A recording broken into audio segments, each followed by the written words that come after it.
at the Puget Sound chapter meeting today, talking with Cynthia Clay. And we're trying to get a sense for what was the big things at ICE that you brought home with you. Well, I have to first of all say that my perspective is really skewed in that NetSpeed Learning Solutions had a booth in the expo hall, and that's where I spent most of my time. So I also delivered a session on virtual learning. And so I have some perspective from being with the audience at that session. And I would say one of the things that really struck me this year was that attendance seemed to be coming back up again after a low for the last couple of years because of the recession. And more levels of people were attending.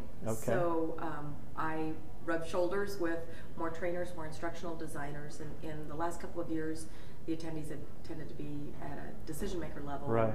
I sort of concluded that, that companies were sending, one or two people instead of the whole team. And so that was exciting to see.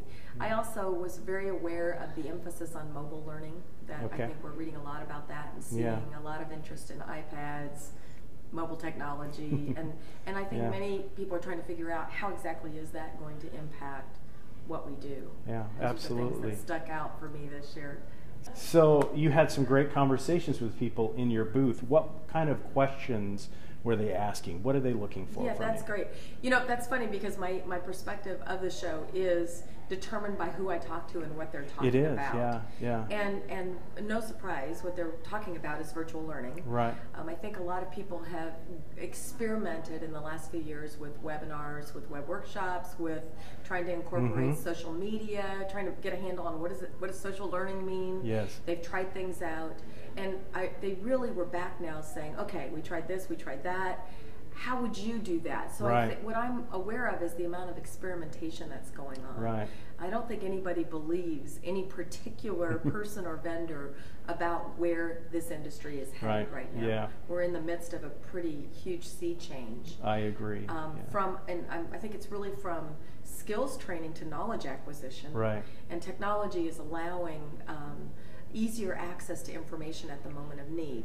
Now, that's having a big impact on the training profession. What does that mean for us if we have been focused on developing people's skills? And I think I see a lot of people struggling with that. Is it enough to just equip them with the piece of information they need? With a video that demonstrates what it is they need to do. What more should we be doing? We've actually got more on our plate than we did before, I think. So it's a great opportunity for us. That's a lovely way to look at it, because I frequently feel overwhelmed myself. I've mastered a lot of technology, but just when I think I'm done, there's something else.